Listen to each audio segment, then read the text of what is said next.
Good evening everyone. तो start करते हैं लेक्चर नंबर 2 पीरियोडिक टेबल से। ठीक है, Mendeleev's periodic table. Next topic अपना क्या है? Mendeleev's periodic table. In 1869, Dmitry Ivanovich Mendeleev, a Russian chemist, arranged all the 63 elements known at that time in increasing order of their atomic mass. उन्होंने क्या किया? जो मेंडलीव थे, उन्होंने उस समय जो 63 एलिमेंट्स डिस्कवर हो चुके थे उनको एटॉमिक मास के ऑर्डर में अरेंज किया। ठीक है, और ऐसा करते time elements with similar properties were put one after the other in the same vertical column.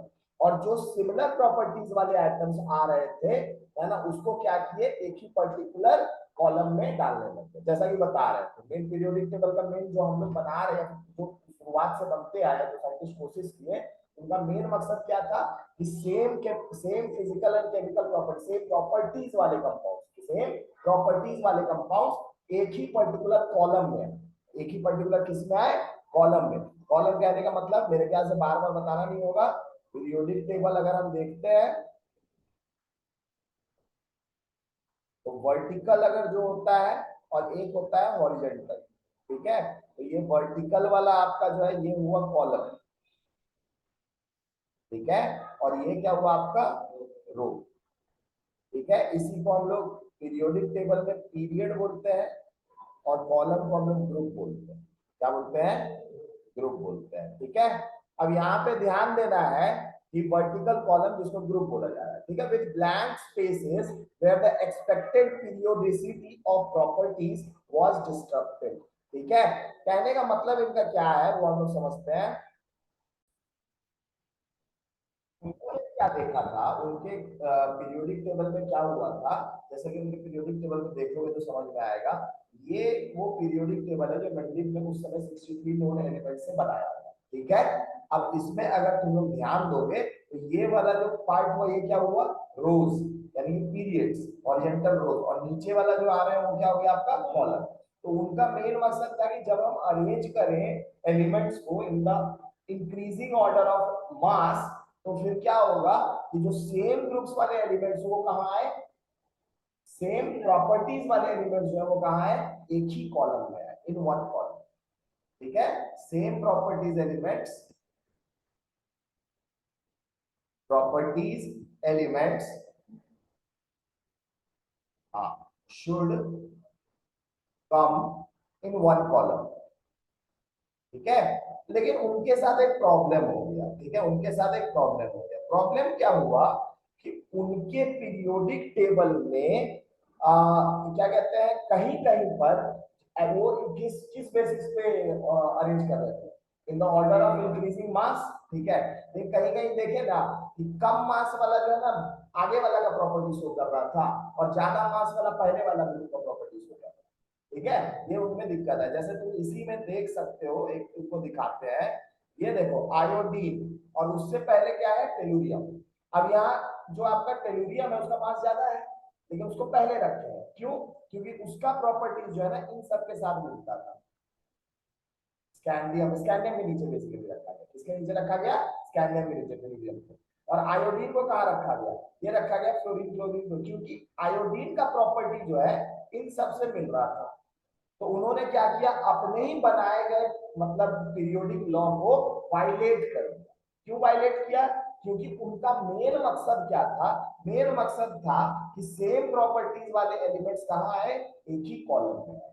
तो इसीलिए आयोडीन का मास कम रहते हुए भी उसे टेलुरियम के आगे प्लेस किया गया। क्यों? क्योंकि आयोडीन का प्रॉपर्टी ब्रोमीन, ब्रोमीन, क्लोरीन और फ्लोरीन से मिल रहा है। कोई दिक्कत? तो यही चीज यहाँ पे वो लिखा हुआ है कि vertical column, the blank spaces where the expected periodicity of properties was disrupted. That is, कहीं अच्छा एक और बात इसमें देखो। ठीक है, ये वाला तो पार्ट था, एक और पार्ट था। उन्होंने बहुत सारा जगह खाली छोड़ा था। जैसे देखो ये वाला प्लेस वैकेंट है। ठीक है, ये वाला प्लेस वैकेंट है ना, ये वाला प्लेस वैकेंट है। दिख रहा होगा? दिख रहा है ना सबको? बहुत सारा खाली जगह छोड़ दिया था। तो ऐसा करने के पीछे उनका मेन मकसद क्या था? उनका कहना था कि कैल्शियम के बाद जैसे कि किसको रखा गया, स्कैंडियम को, लेकिन बोले कि नहीं, कैल्शियम के बाद कोई एक एलिमेंट होगा जिसका प्रॉपर्टी एल्यूमिनियम से मिलता हो। उनका कहना ऐसा है, ठीक है, जिसका प्रॉपर्टी क्या होगा, एल्यूमिनियम से मिलता हुआ होगा। उस समय लेकिन वो एलिमेंट डिस्कवर नहीं हुआ, उस समय एलिमेंट वो वाला डिस्कवर नहीं हुआ था।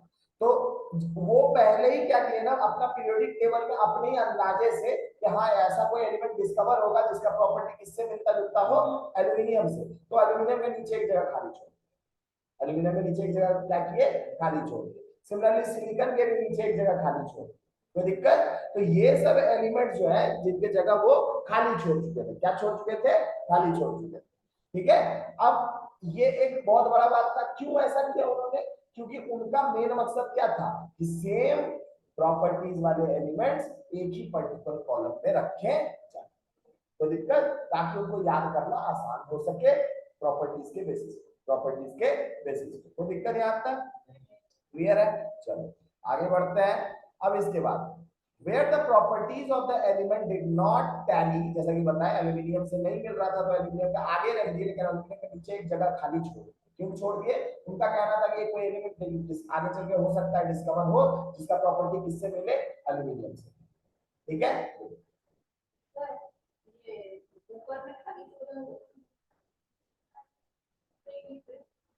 नीचे तो वो एलिमेंट डिस्कवरी नहीं हुआ था, उनका वो कहीं खाली नहीं छोड़े हैं, उनका मेन मकसद था कि सिमिलर प्रॉपर्टीज वाले एलिमेंट एक साथ आए। अब उसमें जो जगह खाली छूट गया तो छूट गया, लेकिन कुछ कुछ एलिमेंट्स थे जिनके बारे में वो पहले बोल के गए थे कि ऐसा एलिमेंट डिस्कवर होगा, इनफैक्ट उसका डेंसिटी, मेल्टिंग पॉइंट सब चीज बता के गए थे। और जब एलिमेंट वो डिस्कवर हुआ तो उसका प्रॉपर्टीज वही पाया गया जो उस समय, सोच लो 30-40 साल पहले बोल के चल गए, उस समय डिस्कवर नहीं हुआ।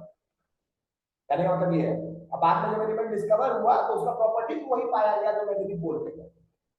अब समझ में आया? तो ऐसा नहीं है, तुमको जगह बहुत खाली दिखेगा, लेकिन उनका मेन मकसद वो एलिमेंट्स को जब कर रहे थे ना, अरे उनका मेन मकसद था कि सिमिलर प्रॉपर्टीज वाले एलिमेंट्स कहां है, एक ही पर्टिकुलर कॉलम पे, लाइन, ठीक है, ऐसा बोल सकते हैं, वर्टिकल कॉलम, इसमें वर्टिकल। क्लियर है? समझ में आ गया? ठीक है। तो ऐसा नहीं है कि उन्होंने जितना खाली जगह छोड़ा था सब एलिमेंट डिस्कवर किए, लेकिन कुछ 2-3 को वो प्रिडिक्ट करके पहले से चले गए थे, इनफैक्ट उनके प्रॉपर्टीज को भी प्रिडिक्ट कर लिया था उन्होंने। अब बाद में डिस्कवर एलिमेंट हुआ तो उसका प्रॉपर्टी लगभग वही पाया गया जो मैंने पहले से ही प्रिडिक्ट करके चले गए।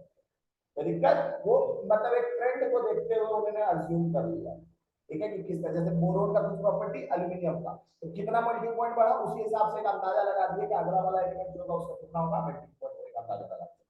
जब बाद में लगा के गए तो पता चला सब चीजों का क्या होगा, ठीक है। तो ये इनके मेंडलीफ पीरियोडिक टेबल का बोल सकते हो।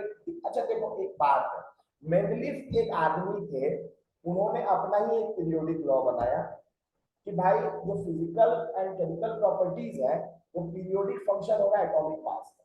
लेकिन बेचारे अपने ही जब पीरियोडिक टेबल बनाने लग गए, उनको एहसास हो चुका था कि भैया एटॉमिक मास जो है वो एक्चुअल पीरियोडिक फंक्शन नहीं प्रॉपर्टीज का, ठीक है। क्यों?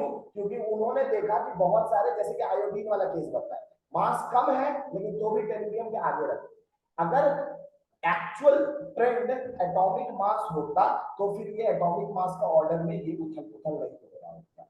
तो उनको कहीं ना कहीं ये एहसास उनको भी हो चुका था कि एटॉमिक मास वो चीज नहीं, तभी जाकर के उन्होंने आयोडीन को कहाँ रखा, आगे रखा।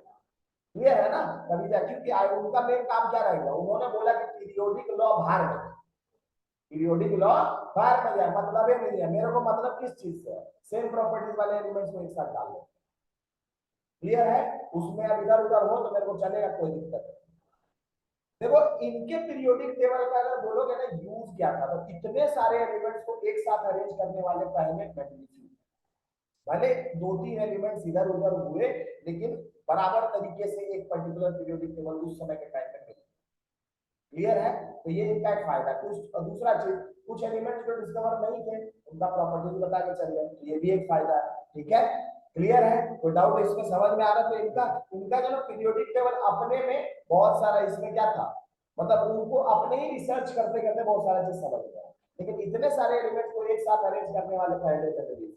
क्लियर है? तो दिक्कत, आगे बढ़े। अब देखो, he observed that elements with similar properties occurred at regular intervals.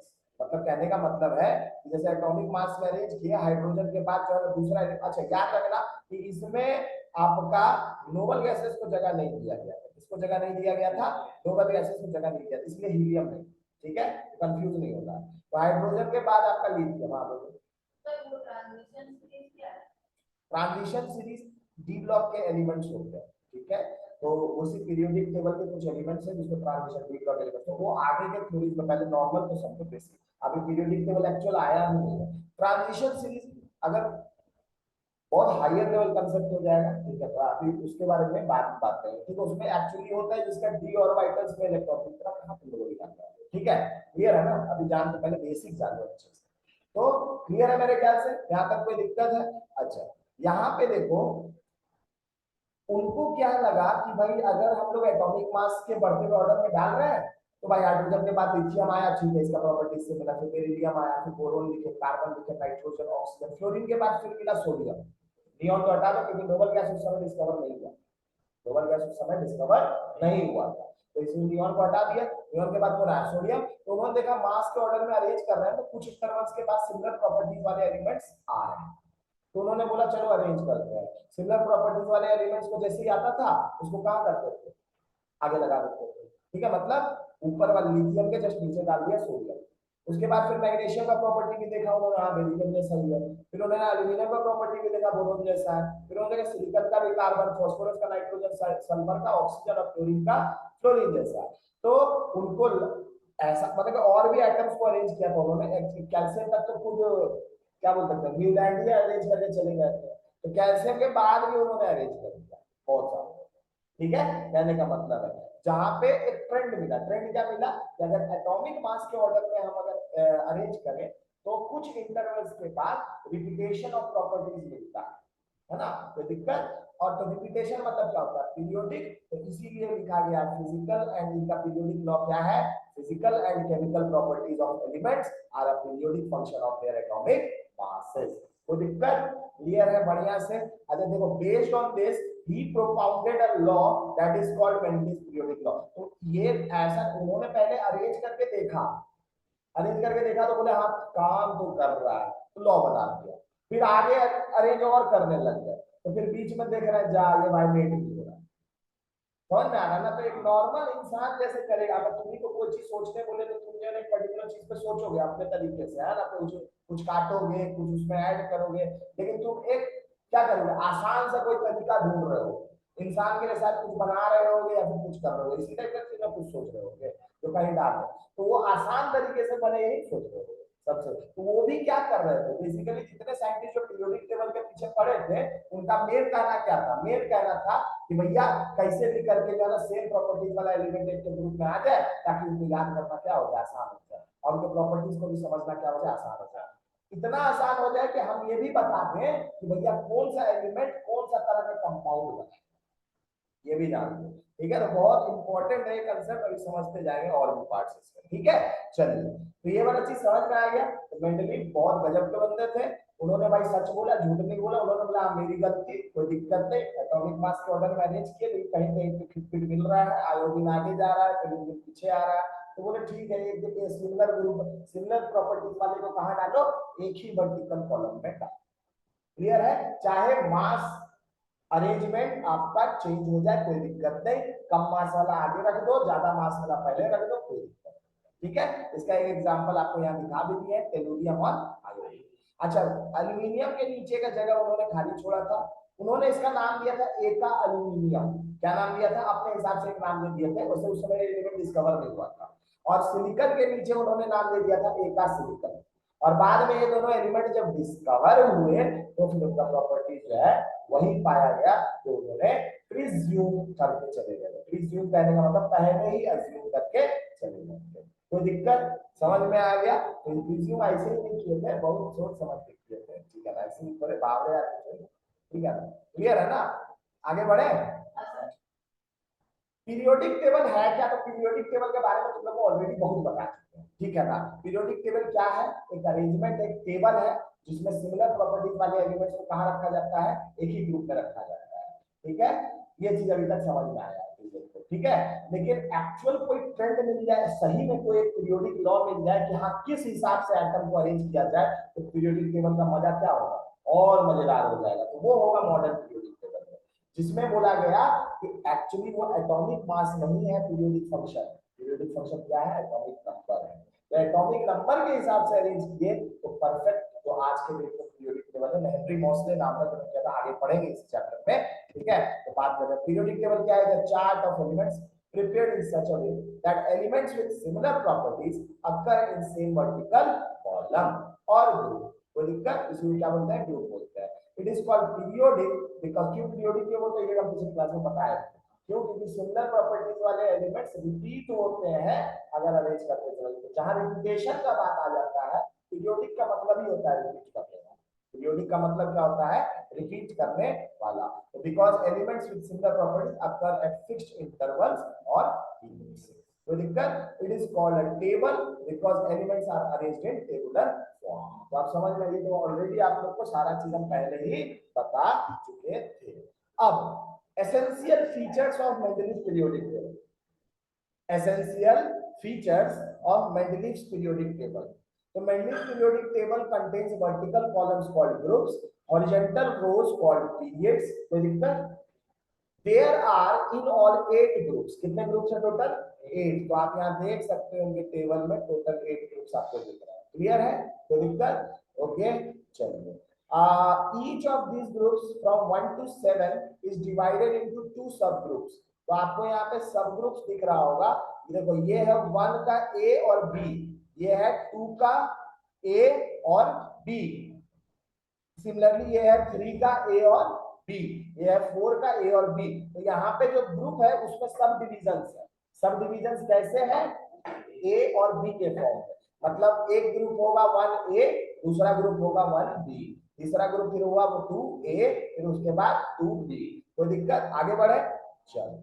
अब इसके बाद ए एंड बी, ठीक ना। ग्रुप 8 हैज नो सब ग्रुप। यहाँ आप देख सकते हो ग्रुप 8 में कोई सब ग्रुप नहीं, ग्रुप 8 में कोई सब ग्रुप नहीं है। क्लियर है, समझ में आ गया। सब ग्रुप कहां तक है, ग्रुप 1 to 7 तक है। 1 ए, कौन सा सब ग्रुप है, कौन सा, ए और बी, हर एक में ए और बी, ठीक है।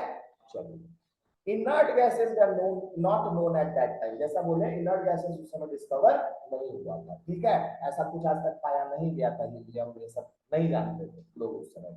All elements of the subgroup or of the group 8 which has no subgroup have similar properties and show the same valency. That is the important part. एक तो उनका प्रॉपर्टीज भी सेम है, दूसरा उनका वैलेंसी, ऑलरेडी जानते हो valency किसको बोलते हैं, ठीक है। तो वैलेंसी जो है कंबाइनिंग कैपेसिटी ऑफ एलिमेंट बोला जाता है इसको, ठीक है। ये ऑलरेडी आप लोगों को हर एक एलिमेंट कम से कम एटॉमिक नंबर 20 तक तो जरूर बताया गया होगा आप लोग को, ठीक है। तो वैलेंसी जो है आपका, इनका क्या रहता है, सेम रहता है, और प्रॉपर्टीज भी क्या रहता है, सेम रहता है। वैलेंसी टर्म से एक और चीज, number of electrons in outermost shell जो रहता है वो क्या रहता है, सेम रहता है। तो दिक्कत समझ में आ गया, चलिए। Which is equal to the group number, ये भी इंपॉर्टेंट था। इनका जो वैलेंसी था वो ग्रुप नंबर के बराबर था। हाइड्रोजन का वैलेंसी कितना होता है, 1, बेरिलियम का 2, बोरोन का 3, कार्बन का 4, नाइट्रोजन का 5 है ना। ऐसे तुम लोगों को पता होगा वैलेंसी, वैलेंसी मतलब यहाँ लोग सोच रहे हैं आउटर मोस्ट शेल में कितने इलेक्ट्रॉन्स हैं उस हिसाब से। तो तुम्हें पता होगा कि नाइट्रोजन का 2 वैलेंसी होता है, 5 भी होता है और 3 भी होता है, ठीक है ना। सिमिलरली ऑक्सीजन का 6 और 2 दोनों होता है, इसका 7 और 1 दोनों होता है, ठीक है। तो लेकिन सब नहीं शो करता है, सब बेसिकली तो वैलेंसी में जब 4 से ज्यादा हो तो फिर कैसे वैलेंसी निकालते हैं, ये इसका वैलेंसी क्या हो जाएगा, नाइट्रोजन वाले ग्रुप का 8 - 5 कर दो, कितना हो गया, इसका कितना हो जाएगा, 8 - 6 कर दो, कितना हो जाएगा 2, और इसमें कर दो 8 - 7, कितना हो जाएगा 1। तो इस ग्रुप का 1 वैलेंसी होगा, इसका 2 होगा, इसका 3 होगा, इसका 4, इसमें जितना है वही जाएगा 3, 2 और 1। लेकिन एक बात याद रखिएगा, आगे चल के वैलेंसी का आपके कंसेप्ट पढ़िएगा। वैसे तो वैलेंसी टर्म को यूज हम नहीं करते हैं, हम लोग वैलेंसी टर्म को जनरली आउटर मोस्ट शेल का इलेक्ट्रॉन ही सोचते हैं कितना। लेकिन याद रखिएगा कि आफ्टर, मान लो कि आउटर मोस्ट शेल में अगर 4 से ज्यादा इलेक्ट्रॉन्स है तो फिर 2 वैलेंसी होता है। एक तो जितने इलेक्ट्रॉन है वो भी वैलेंसी हो सकता है, और दूसरा वैलेंसी क्या हो सकता है, 8 - 5। क्लियर है यहाँ तक, कोई डाउट है, समझ में आ गया, हाँ पूछो।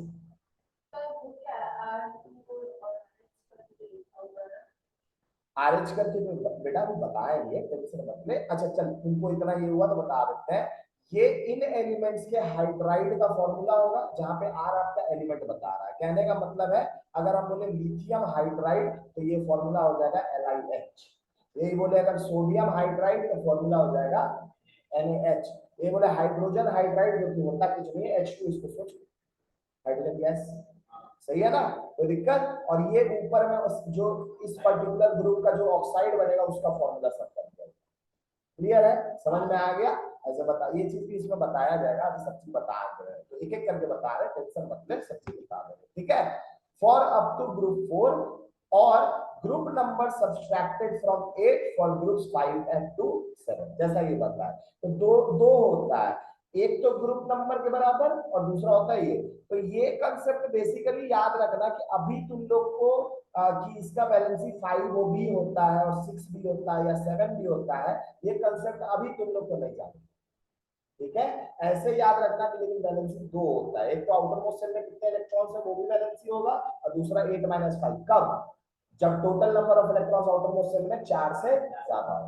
क्लियर है, समझ में आ गया। आगे बढ़े। और उसमें भी लिमिटेशन है, वैलेंसी टर्म एटॉमिक नंबर 20 के बाद ना, मतलब डी ब्लॉक एलिमेंट जब आए थे ना तो उसमें नहीं होता था, तो इसमें भी आगे चल के सब पढ़ोगे, अभी सब चीज को उतना मत सोचो, ठीक है ना। अभी पहले नॉर्मल बेसिक समझ लो क्या किए थे मेंडलिक, पहले वो जान लो, ठीक ना। In a period, elements gradually change from metallic to non-metallic character, or metallic character decreases as one moves from left to right across the horizontal group. ठीक है, तो याद रखिएगा कि जब हम लोग इस डायरेक्शन में बढ़ेंगे, ठीक है, तो मेटेलिक प्रॉपर्टी डिक्रीज करता है।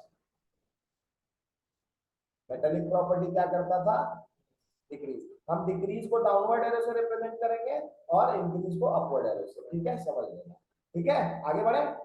कोई दिक्कत है यहाँ तक किसी को, नहीं ना, यहाँ तक समझ में आ गया, चलो। अच्छा, यहीं पर डिक्रीज करता था, समझ में आ गया, क्लियर है, बहुत अच्छे से, है ना।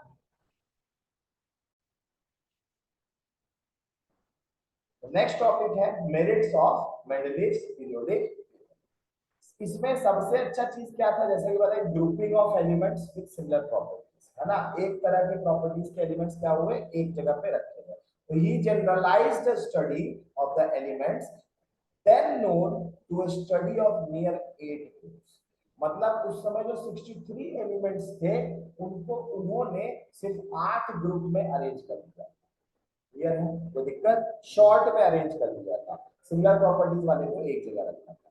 उसके बाद गैप्स फॉर अनडिस्कवर्ड एलिमेंट्स, ये ऑलरेडी बता चुके हैं, ठीक है ना। ये जो गैप जो इन्होंने छोड़ा था, अब ये याद रखिएगा, स्कूल में या फिर जनरली जो क्वेश्चंस पूछता है मेंडलीव पीरियोडिक टेबल से, वो कैसा होता है, तो आपसे मेरिट्स पूछ लेगा, तो एक दो मान लो डिमेरिट्स पूछेगा, एसेंशियल फीचर्स अलग हो गया उसको पूछ सकता है।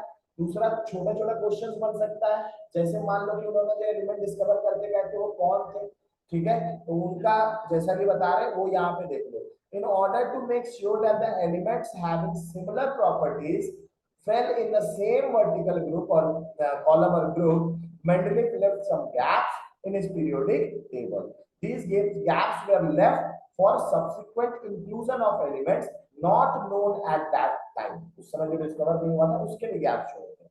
Mendeleev correctly thought that the such elements would be discovered later. Mendeleev का कहना था कि ऐसा एलिमेंट, ये मतलब ये सारा प्रॉपर्टीज होगा, वो आगे चल के डिस्कवर होगा, बाद में क्या होता, डिस्कवर हुआ था। अब ये प्रिडिक्शन, तो एक तो गैप उन्होंने छोड़ा, ये मेरिट है, और दूसरा प्रिडिक्शन भी कर दिया उन एलिमेंट्स का कि उनका प्रॉपर्टीज क्या क्या होगा, तो ये चीज है। He predicted the properties of the then unknown elements, उस समय अननोन एलिमेंट्स थे, on the basis of properties of elements lying adjacent to the vacant slots। किस हिसाब से, किस हिसाब से उन्होंने बताया, उन्होंने बताया किस हिसाब से, मतलब ये जो है इसका प्रॉपर्टी किससे मिलेगा, बोरोन, एल्यूमिनियम या फिर गैलियम, उस समय डिस्कवर हो चुका था तो गैलियम से मिलेगा। क्यों, क्योंकि गैलियम का प्रॉपर्टी किससे मिल रहा था, एल्यूमिनियम से मिल रहा था। तो मतलब उनका कहना था कि कुछ तो इनमें सिमिलैरिटी है, तो एक गैप उन्होंने छोड़ दिया, क्योंकि कैल्शियम के बाद स्कैंडियम जो आया एटॉमिक मास के बेसिस पे, स्कैंडियम का प्रॉपर्टी इनसे मिल ही नहीं रहा था। तो बेचारे क्या करते, बोले स्कैंडियम को तो आगे रख दो कहीं पर, इसीलिए फिर उनको बी भी जरूरत पड़ गया। पहले ए चल रहा था, अब एक बी भी उनको जरूरत पड़ गया, तो ये जगह खाली छोड़े और ये जो प्रिडिक्शन गैप जो छोड़े वो समझ में आ गया, क्लियर है। गैप जो छोड़े वो क्या हो गया, समझ में आ गया। तो एक तो उन्होंने गैप छोड़ दिया, दूसरा उसका प्रॉपर्टीज भी प्रिडिक्ट करके चले गए।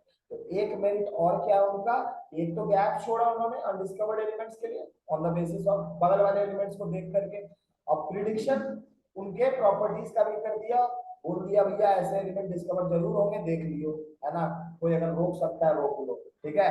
तो unknown elements on the basis of the properties of elements lying adjacent to the backend slots, he actually predicted the properties of some undiscovered elements in 1871। जैसे कि एल्यूमिनियम के जो नीचे वाला जगह था, जैसा तुम लोग को बताए, तो है ना, उसको छोड़े थे और नाम बोल दिए थे इसका एका एल्यूमिनियम। क्या नाम बोले थे, एका aluminium, means one place below aluminium in the group। Its atomic mass and chemical properties are quite similar to those of the element gallium discovered in 1876, है ना। ये जाकर के कब डिस्कवर हुआ, बाद में गैलियम के साथ उसका प्रॉपर्टी क्या था, पूरा मिल रहा था, कोई दिक्कत है ना।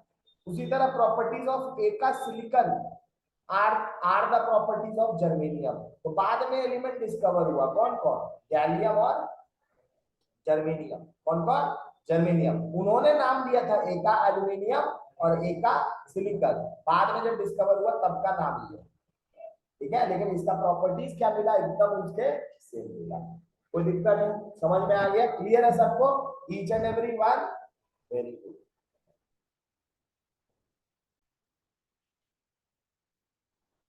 इनके एक और मेरिट को बोला जाता है कि इन्होंने बहुत सारे एलिमेंट्स के एटॉमिक मास को करेक्ट कर दिया था, ठीक है। तो incorrect atomic mass corrected, he was able to correct the values of atomic mass of elements like gold and platinum by placing these elements strictly on the basis of similarities in properties, ठीक है। Characters का मतलब क्या है ना, यहाँ पे मास नहीं करेक्ट किया हुआ है, तो ऐसा नहीं चुना मास है, वर्ड यहाँ पे सही नहीं चुना है, ठीक है। उन्होंने अपने पीरियोडिक लॉ को थोड़ा करेक्ट, बेसिकली ऐसा सोचो। उनका पीरियोडिक लॉ क्या था, एटॉमिक मास के बढ़ते हुए ऑर्डर में, लेकिन कुछ एलिमेंट्स को सिर्फ किस बेसिस पे अरेंज कर दिया, उनके प्रॉपर्टीज के बेसिस पे नीचे रख दिया, चाहे मास अरेंजमेंट गलत हो जाए कोई दिक्कत नहीं, क्लियर है। तो ये भी इनका एक मेरिट है, जैसा कि बताए अपने ही ऊपर सवाल उठाना एक बहुत बड़ा गुण होता है, इस बात को याद रखना, ठीक है। तो उन्होंने अपने ही बनाए गए पीरियोडिक लॉ को अरेंज करते टाइम जब उनको डाउट आया तो उनको कोई शर्म नहीं था, उन्होंने बोला ना अरे भैया छोड़ो हटाओ लॉ को, लेकिन लॉ इनका पढ़ाया जाता है ना। अगर कोई एग्जाम में पूछेगा व्हाट इज मेंडलिस पीरियोडिक लॉ, तो तुम लोग को बताना है, लिखना है वहां पे, लेकिन इतना उनको उन्हीं के पीरियोडिक टेबल को बताते टाइम ये चीज हो चुका था भैया कि ये लॉ जो है ये लॉ पर्टिकुलरली सही है, क्लियर है, कोई दिक्कत, समझ में आ गया। मतलब अरेंजमेंट जो एटम्स का कर रहे हैं हम लोग, वो on the basis of increasing atomic mass होगा, ये ऐसा कोई जरूरी नहीं है, ठीक है। तो ये सब देखो, ये एलिमेंट प्रॉपर्टीज था, एक एल्यूमिनियम वो कितना प्रॉपर्टी वो प्रिडिक्ट किए थे 68, इसका मास जब डिस्कवर हुआ मिला 69.7, एक का सिलिकॉन 72, ठीक है, और एक का सिलिकॉन 72 और जर्मेनियम का कितना हो गया आपका, जब फाउंड हुआ तो उसका कितना पाया गया 72.6। तो देख सकते हो ये सारा प्रॉपर्टीज प्रिडिक्टेड वाला है, ये सारा प्रॉपर्टीज जो पाया गया वो ऑलमोस्ट सेम था, तो इस वजह से उनका नाम है भाई, है ना, इसी वजह से मेंडलीव का नाम है, कोई दिक्कत, समझ में आ गया, ठीक है ना। आयोडीन वाला एक केस दिखा दिए थे तुम लोग को, देखो ये वाला भी दिखा देते हैं तुमको, ठीक है। क्या कौन कौन बोला, गोल्ड और किसको किसको बोला जी, हाँ, तो देखो प्लैटिनम का मास कम है और गोल्ड का मास ज्यादा है, ठीक है, लेकिन इनका अरेंजमेंट जो है ये बहुत अलग तरीके से हुआ, ठीक है। प्लैटिनम को ग्रुप 8 में डाल दिया इन्होंने प्रॉपर्टीज के बेसिस पे, मतलब ये 7 के बाद आगे देखो एक बात है, फ्लोरीन के बाद सोडियम को उन्होंने 8 ग्रुप में क्यों नहीं डाला, समझ में आ रहा है ना, डाल सकते थे ना भैया, लेकिन क्या हुआ कि सोडियम का प्रॉपर्टी किससे मिल गया, लिथियम से, तो वो अब पीरियड, अब यहाँ पे उनको लगा ना कि पीरियड मिल गया, यहाँ क्या मिल गया, पीरियड मतलब रिपीटेशन, रिपीटेशन ऑफ प्रॉपर्टीज, क्या मिल गया, रिपीटेशन ऑफ प्रॉपर्टीज। कोई दिक्कत है, समझ में आ रहा है, ये चीज मिल गया। तो जब रिपीटेशन ऑफ प्रॉपर्टीज उनको मिला तो फिर उनको लगा कि अब ट्रेंड ऐसे ही चलेगा। फिर फ्लोरीन के बाद देखा कि हाँ सोडियम का भी मिल गया, ठीक है ना, मतलब हाँ ट्रेंड एकदम सही चल रहा। फिर क्लोरीन के बाद उनको पोटेशियम, अभी भी बोला ट्रेंड ट्रेंड सही चल रहा है, यहाँ तक तो न्यूलैंड ही करके चल गए थे। लेकिन मैंगनीज के बाद आयरन का प्रॉपर्टी उनको नहीं मिला पोटेशियम के से, तो उन्होंने क्या किया कि एक अलग से ग्रुप ही बना दिया। क्यों, क्योंकि जो बोले कि आयरन का प्रॉपर्टी तो इतना जो अरेंज किया किसी से मिल ही नहीं रहा है, इसको कहाँ डालेंगे, समझ में आया ना, उनका मजबूरी क्या हो गया कि एक और ग्रुप बना दो। तो यहाँ देख सकते हो कि यहाँ जो एलिमेंट्स आपके W के बाद आए हैं, तो इनको 3 एलिमेंट्स हैं, प्लेटिनम जो है इसको डाले 8 में, और गोल्ड को कहाँ डाले, वो गोल्ड को डाले आपका कॉपर Ag के सिल्वर के नीचे। ऐसा क्यों किया, क्योंकि गोल्ड का प्रॉपर्टी सिल्वर से मिल रहा था, ठीक है, लेकिन भैया क्या कहते हैं, प्लेटिनम का प्रॉपर्टी सिल्वर से नहीं मिल रहा था, प्लेटिनम का एक्चुअली किसी से नहीं मिल रहा था, इसका मिला किससे, पलाडियम से, निकल से, ठीक है। तो क्या किए, ग्रुप 8 में पहले से मैंगनीज के बाद अरेंज किए हुए थे, बोले नहीं प्लेटिनम तो यही था। तो रिपीटेशन जो प्रॉपर्टी का था ना, जो मतलब रिपीटेशन जो प्रॉपर्टी का आ रहा था, उसके लिए इनके पास कोई पर्टिकुलर पैटर्न नहीं दिख रहा था, कहीं कहीं 8 में डाल रहे थे, मतलब वो क्या किया, अरेंज करना स्टार्ट किया। अब उनको जैसे मान लो मैग्नीज के बाद आयरन मिले, इसका प्रॉपर्टीज किसी से नहीं मिल रहा, तो नॉर्मल सा बात, वो क्या करेंगे, एक और ग्रुप बनाएंगे, क्योंकि सेम सेम प्रॉपर्टीज वाले एलिमेंट्स को कहाँ लग रहा था, एक ही ग्रुप में रखना। क्लियर है ना, तो वही बोलना चाह रहा है कि आपका he was able to correct the values of atomic mass of the elements like gold and platinum by placing these elements strictly on the basis of similarities in the properties. कोई दिक्कत, एक्चुअली इन दोनों के मास के बारे में भी जो है थोड़ा सा आपका वही चीज है, क्लियर है, मेरे ख्याल से समझ में आ गया, ठीक है। तो ये चीज आप लोग ध्यान में रखें, ठीक है, चलिए आगे बढ़े। चलिए अब आ जाते हैं इनके डीमेरिट्स पे, अब आ जाते हैं इनके, ठीक है, कोई दिक्कत। तो गोल्ड का, प्लैटिनम का मास उन्होंने क्या किया था, करेक्ट किया था। इनफैक्ट और भी एलिमेंट्स हैं, फॉर एग्जांपल बेरिलियम का मास 13.5 उस समय माना जा रहा था, लेकिन जब पीरियोडिक टेबल में उसका पोजीशन बनाए तो उनको लगा नहीं इससे मास कम होगा, तो उसको बाद में 9 किए थे। सिमिलरली गोल्ड का भी मास पहले गलत माना जाता था, अब प्लैटिनम का भी मास पहले, तो वो देखेंगे पीरियोडिक टेबल में किसका प्रॉपर्टीज कैसे मिल रहा है, ठीक है, यानी कि मतलब प्लैटिनम का प्रॉपर्टी पहले आ गया, ठीक है, और गोल्ड का प्रॉपर्टी क्या आया, बाद में आया, ठीक है ना। तो इसका मतलब है कि मास किसका ज्यादा होना चाहिए, वो बोले कि मास गोल्ड का ज्यादा होना चाहिए, तो पहले गोल्ड का मास प्लैटिनम से कम लोग सोचते थे, तो बाद में आया तो पता चला कि गोल्ड का मास जो है क्या होता है, प्लैटिनम से ज्यादा होता है। तो ऑन द बेसिस ऑफ कि कहां पे रखा गया है ना, उसके बेसिस पे उन्होंने क्या किया है ना, मास को भी करेक्ट किया, डिफरेंट एटम्स के मास को क्या किया उन्होंने, करेक्ट किया। क्लियर है, आगे बढ़े, चलिए अब आ जाते हैं नेक्स्ट पार्ट में, ठीक है। तो मेरिट्स के बाद उनका क्या मेरिट्स था, अब आ जाते हैं उनके डीमेरिट्स में, उनके पीरियोडिक टेबल में क्या क्या डीमेरिट्स था, ठीक है। तो डी, अच्छा यहाँ डिफेक्ट्स लिखा, तो डिफेक्ट्स आपसे क्वेश्चन कैसे भी पूछ सकता, व्हाट आर द डीमेरिट्स, या फिर पूछेगा what are the defects in the periodic table. The following pairs of elements did not follow Mendeleev's principles. Mendeleev's के principles को ये follow नहीं करते हैं। Mendeleev's principles. Argon with atomic mass 39.9 precedes potassium with atomic, देखो अब सारा आप लोग को बता रहे हैं, है ना। आयोडीन वाला तो आप लोग को ऑलरेडी बता चुके थे। देखो कौन कौन सा एलिमेंट ऐसा था जिसका मास कम था लेकिन उनको बाद में रखेंगे, तो ये देखो कौन कौन से, आर्गन हो गए और पोटेशियम, ध्यान दो यार पीरियोडिक टेबल में, आर्गन और पोटेशियम। आर्गन का है बेटा,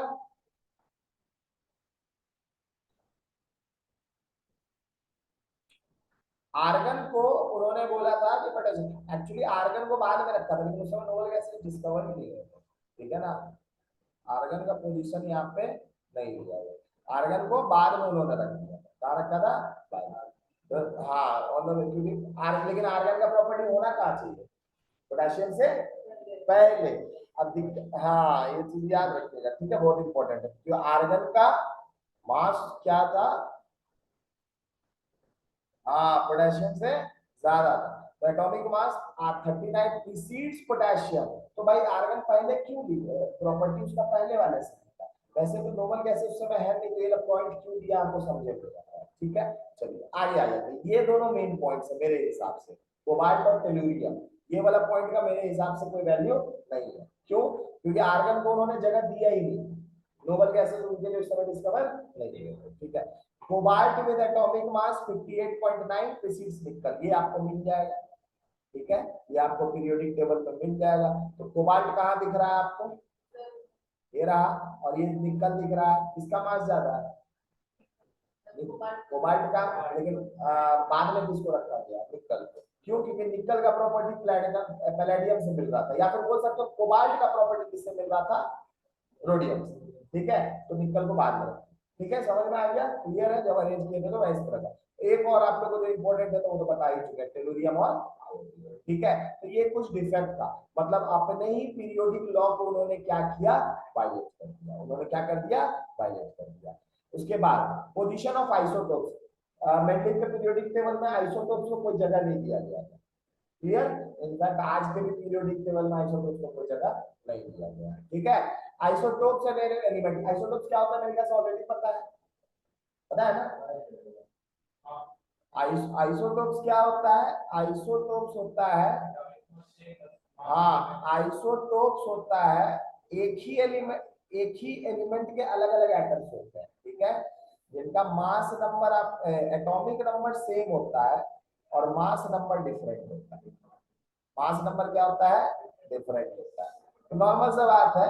अब जैसे कार्बन है तो कार्बन के 3 आइसोटोप होते हैं, कार्बन 12, कार्बन 13, कार्बन। हाइड्रोजन के 3 आइसोटोप होते हैं, लेकिन उन्होंने पीरियोडिक टेबल में तो तीनों आइसोटोप को नहीं दिखाया था। ये लिमिटेशन है इसका। ठीक है ना? तो यहाँ पर दिया केमिकल प्रॉपर्टी सेम है, लेकिन एटॉमिक मास क्या है? डिफरेंट। तो केमिकल प्रॉपर्टीज से ज्यादा अच्छा लिखो Z से। क्यों? क्योंकि केमिकल प्रॉपर्टीज डिपेंड करता है नंबर ऑफ इलेक्ट्रॉन्स पे, और नंबर ऑफ इलेक्ट्रॉन्स डिपेंड करता है नंबर ऑफ प्रोटॉन्स पे, और एटॉमिक नंबर डिपेंड करता है नंबर ऑफ प्रोटॉन्स पे। कहने का मतलब है कोई चीज का रिएक्टिविटी इस चीज पे डिपेंड करता है कि प्रोटॉन्स के साथ, प्रोटॉन्स के हिसाब से इलेक्ट्रॉन्स उसमें कितना ज्यादा या कम है। अगर मेरे को आयन है तो 2 इलेक्ट्रॉन रिलीज किया होगा, 2 माइनस 2 इलेक्ट्रॉन गेन किया होगा। ठीक है, तो according to Mendeleev's periodic law isotopes of an element must be in separate places. क्यों क्यों क्यों? देखो, आज के डेट में पीरियोडिक टेबल में अगर आइसोटोप को जगह नहीं भी दिया गया है तो भी कोई प्रॉब्लम नहीं है। क्यों? क्योंकि अभी का पीरियोडिक टेबल एटॉमिक नंबर के बेसिस पे है। सही बात है? आइसोटोप्स का एटॉमिक नंबर वैसे भी सेम होता है, तो हमको अलग जगह उनको देने का जरूरत नहीं है। लेकिन उन्होंने अपना पीरियोडिक लॉ क्या दिया था? एलिमेंट्स को अरेंज किया था इन the order of increasing atomic mass. तो नॉर्मल सा बात है, कार्बन अलग अलग अगर मान लो आइसोटोप्स है तो सबका मास तो डिफरेंट होगा, तो फिर इसका मतलब उनको तो आइसोटोप को जगह देना चाहिए था, लेकिन आइसोटोप्स को उन्होंने कोई जगह नहीं दिया था। ये इनका एक डिमेरिट है। ठीक है, उसके बाद grouping of chemically dissimilar elements. Elements such as copper and silver bear no resemblance to alkali metals, lithium and sodium, तो भी उनको फर्स्ट ग्रुप में जगह दिया गया। ठीक है, लेकिन एक बात याद रखिएगा, आदमी बोल रहा है, बोलने वाला बात है, उन्होंने बेसिकली एक 1A में डाला उन प्रॉपर्टीज वाले एलिमेंट्स को, लेकिन यहाँ पे उन्होंने डाल दिया कॉपर, सिल्वर, गोल्ड। अब इन सब का प्रॉपर्टी इन मेटल से कहीं भी नहीं मिलता है, तो भी दोनों को एक ही ग्रुप में क्यों डालें? तो आप अलग ग्रुप बना लेते हैं, तो आप एक ग्रुप में डाल दिए, मतलब तो इसका मतलब है ना कि 1A और 1B वाला में कुछ सिमिलैरिटी होगा, तो क्या तो कोई भी सिमिलैरिटी नहीं है। अब समझ में आ रहा ना? मतलब ये ग्रुप जो उन्होंने बनाया, इनका बाइफरकेशन का तरीका लोगों को सवाल है ना? ये बाइफरकेट कैसे किए? 1A 1B किस हिसाब से किए? हाँ, तो बेसिकली उनका हिसाब किताब क्या था? उनका हिसाब किताब तो बना रहे थे बेचारे, उनको अलग प्रॉपर्टी मिल जाता था तो डालते वो दिखना अलग अलग से। ठीक है ना? समझ में आ रहा ना? तो बाइफरकेशन का कोई पर्टिकुलर पैटर्न नहीं था, क्योंकि फर्स्ट ग्रुप में ही ऐसे एलिमेंट डाल दिए अब जो ना 1A वाला का 1B वाला का प्रॉपर्टी इंटायरली डिफरेंट आ रहा है, तो दोनों को 1 में डालने की जरूरत ही क्या था? समझ रहे हो ना।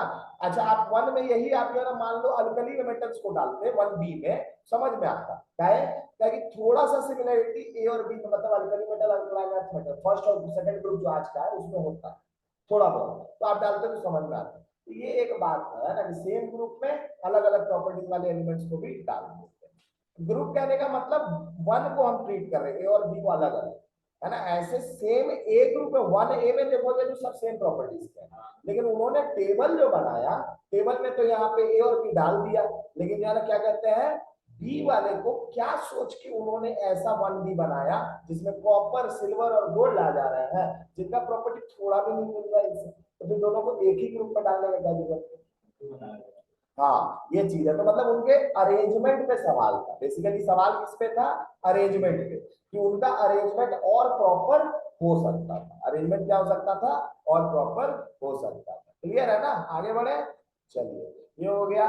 उसके बाद separation of chemically similar elements, elements that are chemically similar such as gold and platinum have been placed in separate groups। ये चीज है, गोल्ड और प्लेटिनम का प्रॉपर्टी मिलता है लेकिन उनको रखा कहाँ गया, अलग अलग में रखा गया। अब यहाँ पे एक और दिक्कत आ गया, वन बी या फिर मतलब उनके अरेंजमेंट में बहुत सारा सवाल आ रहा था, electron arrangement, it does not explain the electron arrangement of elements. ठीक है, हमने एटॉमिक स्ट्रक्चर पूरा पढ़ लिया, वहां पे इलेक्ट्रॉन प्रोटॉन न्यूट्रॉन बता रहे थे, और पीरियोडिक टेबल आपने ऐसा बना दिया जिसमें फ्यूजन लेना देना है ही नहीं है इलेक्ट्रॉन का, समझ में आ रहा ना, जबकि प्रॉपर्टीज किस पर डिपेंड करता है, इलेक्ट्रॉन पे। तो भैया जो ना आप तो फिर मास के बेसिस पे चल रहा था, मतलब अलग एक संस्था। वैसे मेंडली को खुद भी समझ में आ गया था कि मेरा मॉडल क्या है, थोड़ा सा इसमें लिमिटेशंस है, क्यों, क्योंकि उन्हीं का एलिमेंट जो अरेंजमेंट सही शो नहीं कर रहा, ठीक है ना। पोजीशन ऑफ हाइड्रोजन, वैसे हाइड्रोजन को तो आज भी सही पोजीशन नहीं मिला मॉडर्न पीरियोडिक टेबल में, तो hydrogen was not given a fixed position, क्यों, क्योंकि इसका प्रॉपर्टी, इसका हाइड्रोजन का प्रॉपर्टी तुम्हारा इससे भी मिलता था, लिथियम सोडियम इनसे भी मिल रहा था, और हाइड्रोजन का property fluorine chlorine bromine iodine इससे भी मिल रहा था, मतलब 1A ग्रुप से भी मिले सिमिलैरिटी था और 7A से भी सिमिलैरिटी था, तो हाइड्रोजन को कोई फिक्स पोजीशन वो नहीं दे पाए। ठीक है, क्लियर है ना, कहने का मतलब वो बोल फ्लोरीन क्लोरीन ब्रोमीन और मैग्नीशियम ये सब सोडियम पोटेशियम ये सब ये लोग का नहीं, ये पूरा का पूरा मेटल है, पूरा का पूरा नॉन मेटल है, कहाँ तो प्रॉपर्टी सेम हो जाएगा। हम क्या बोले सुने हाँ, हाइड्रोजन जो है दोनों प्रॉपर्टी को शो करता है, हाइड्रोजन के पास नॉन मेटेलिक प्रॉपर्टी भी है। देखो उनका प्रॉपर्टी बेसिकली ऐसा मत बोलो कि हाइड्रोजन है नॉन मेटल, उसमें मेटेलिक प्रॉपर्टी कुछ नहीं, ठीक है, लेकिन बात ये है कि वो +1 आयन भी बनाता है, तो +1 आयन बनाना तो ये वाला ग्रुप का चीज है लेकिन वो नॉन मेटल है, क्या वो, लेकिन नॉन मेटल, और नॉन मेटल हाइड्रोजन दूसरा मतलब -1 का भी शो करता है, ठीक है, तो -1 का हाइड्राइड आयन जो बनता है, अभी तुम जाने तो हाइड्राइड आयन क्या होता है, H-1, ठीक है, और H+ जो होता है उसको क्या बोलता है, हाइड्रोजन आयन बोलते हैं, ठीक है ना, तो दोनों बनता है +1, तो जैसे सोडियम क्या बनाता है +1 और क्लोरीन क्या बनाता है -1, तो हाइड्रोजन तो दोनों तरह का प्रॉपर्टी शो कर रहा है। कहने का मतलब ये मत समझ लेना कि हाइड्रोजन मेटल प्रॉपर्टी भी शो कर रहा है, हाइड्रोजन नॉन मेटल है, हाइड्रोजन क्या है, नॉन मेटल है, हाइड्रोजन मेटल नहीं है। क्लियर है, कोई दिक्कत, लेकिन प्रॉपर्टीज वो 1A का भी शो करता है और 7A का भी शो करता है, कोई दिक्कत, क्लियर हो गया। हाँ बोलो, जो 1A में हाइड्रोजन को डाल देगा, अगर वो 7A में भी डाला जा सकता है तो हाइड्रोजन में डाल, तो बोले तो फिक्स 1A में डाले कहाँ है, बोल रहा खुद ही बोल रहा फिक्स पोजीशन नहीं है, वो खुद ही बोल रहा 1A में भी रख लो 7A में भी रख लो, तो जिसका प्रॉपर्टी लग रहा है, मतलब हाइड्रोजन अगर बिहेव कर रहा है तुम्हारे लिए उसके तरह तो वहां डाल दो, तो वो फिक्स पोजीशन दे नहीं पाई, यही तो उनका डिमेरिट था। अभी भी हाइड्रोजन को नहीं दिया गया फिक्स, अब क्या करोगे भाई, पूरा पीरियोडिक टेबल बना रहे हैं प्रॉपर्टीज के बेसिस पे, अब एक एलिमेंट ऐसा भगवान बना दिए जो क्या कहते हैं दोनों का प्रॉपर्टी शो कर रहा है, तो कहां से कर, समझ में आ रहा है ना, तो कोई नहीं रख सकता, क्योंकि मेन जो पीरियोडिक टेबल बनाने का अरेंजमेंट था वो क्या था, सेम प्रॉपर्टी वाले को एक ग्रुप में रखना, अब एक ही एलिमेंट है लेकिन दो ग्रुप का प्रॉपर्टी शो कर रहा है, तो कैसे रहोगे। तो अभी क्या, अभी का पीरियोडिक टेबल में कम से कम एक चीज है कि हाँ उनका पर्टिकुलर पोजीशन फर्स्ट ग्रुप में दे दिया गया, ठीक है, लेकिन उसके उस पे सवाल अभी भी है, क्योंकि अगर भैया इतना अच्छा आपका पीरियोडिक टेबल बना है तो फिर काहे हाइड्रोजन को जो है ना ऐसा एलिमेंट बन गया कि दो ग्रुप का अलग अलग प्रॉपर्टी को शो कर रहा है। तो इसलिए एक सवाल समझ में आ रहा ना। लेकिन अगर पिकुलियर अरेंजमेंट को स्टडी करोगे एटॉमिक नंबर के बेसिस पे तो हाइड्रोजन का पोजीशन फर्स्ट ग्रुप में बन रहा है। इसका मतलब पीरियोडिक टेबल का जो आधार है आज के पीरियोडिक टेबल का वो गलत भी नहीं। सही बात है, समझ में आ गया। मेंडली वाले में तो बोल सकते हो ना कि हाइड्रोजन का तो 3 आइसोटोप होगा उसको भी तो डालना चाहिए था। क्या ये आपको मास के बढ़ते हुए ऑर्डर में कर रहा है तो अलग अलग मास का तो है ही सब, तो डालना चाहिए लेकिन नहीं डालना। समझ में आ रहा है ना, क्लियर हो गया, कोई दिक्कत? ठीक है, तो ये सारा इसका क्या हुआ, पोजीशन ऑफ हाइड्रोजन। 7a का भी प्रॉपर्टीज हो जैसे तुम लोग को बताया, HCl में H प्लस है और NaH में H माइनस है, तो दोनों का प्रॉपर्टीज हो कर रहा 1a का भी और 7a का भी। तो इसका पोजीशन फिक्स नहीं था, मतलब इसको कोई फिक्स पोजीशन नहीं दिया जा सकता। ठीक है, तो मैंने 4 में गाइड आंसर फिर बोले अभी तुम आ गया दूसरा दुनिया में, सुना करो अच्छा से। हम क्या बोले हैं, हम बोले हाइड्रोजन नॉन मेटल है, उसमें मेटालिक प्रॉपर्टी कुछ नहीं है। सुन लिया? अब प्रॉपर्टी कौन सा सेम है फर्स्ट ग्रुप का, तो वो +1 भी बनाता है। और उसका 7a का कौन सा प्रॉपर्टी सेम है, वो -1 आयन भी बनाता है। ये प्रॉपर्टी सेम है। हाइड्रो कितना प्यार से बोले हाइड्रोजन नॉन मेटल है, याद रखना, लिख दे रहे हैं। अभी अगला चैप्टर है वही है तुम लोग का, hydrogen is a non metal. इसमें कंफ्यूजन मत रखना, ये मेटल कदापि नहीं है। Hydrogen is a perfect non metal, ये भी लिख दो यार। तो क्या आपका परफेक्ट नॉन मेटल है। हाँ, तो फिर इसका कौन सा प्रॉपर्टी है जो ये शो कर रहा, तो देखो बात ये है कि मेटल के जैसा ये इलेक्ट्रॉन लूज भी कर रहा है, ठीक है, और नॉन मेटल के जैसा ये इलेक्ट्रॉन गेन भी कर रहा है, ठीक है। लेकिन ये कहीं से मेटल नहीं है, ये ना तो ब्रिटल है ना कुछ, कोई प्रॉपर्टी ये मेटल का शो नहीं करता। ये पर्टिकुलरली नॉन मेटल है, सिर्फ आयन मेकिंग टेंडेंसी इसके पास दोनों है। तो आयन मेकिंग कोई चीज लूज कर दिया तो मतलब वो हो गया तुम्हारा पक्का पक्की मेटल का। तो ऐसा बोलोगे तो जो ना क्लोरीन भी पॉजिटिव ऑक्सीडेशन स्टेट शो करता है, तो मतलब वो क्या ना मेटल हो नहीं हो गया ना। अभी तुम लोग उतना नहीं जानते तो इसलिए उतना अभी नहीं बताएंगे जितना है। तो ये परफेक्ट नॉन मेटल है भाई, हाइड्रोजन के पास मेटलिक कोई प्रॉपर्टी नहीं है। लेकिन तो भी हाइड्रोजन एक ऐसा पर्टिकुलर प्राणी है जो इलेक्ट्रॉन लूज करके भी आयंस बनाता है, जो कि एक मेटल का प्रॉपर्टी माना जाता है, ठीक है। और ये टेंडेंसी उसका कई मेटल से ज्यादा अच्छा है। आप लोग मेटल रिएक्टिविटी सीरीज पढ़े होंगे, उसमें ये पढ़े होंगे copper, Ag, Au, gold, platinum, ये सब से ज्यादा रिएक्टिव हाइड्रोजन होता है। क्लियर है ना? तो कुछ मेटल से भी ज्यादा रिएक्टिव है, ठीक है, किसमें H+1 बनाने के टेंडेंसी।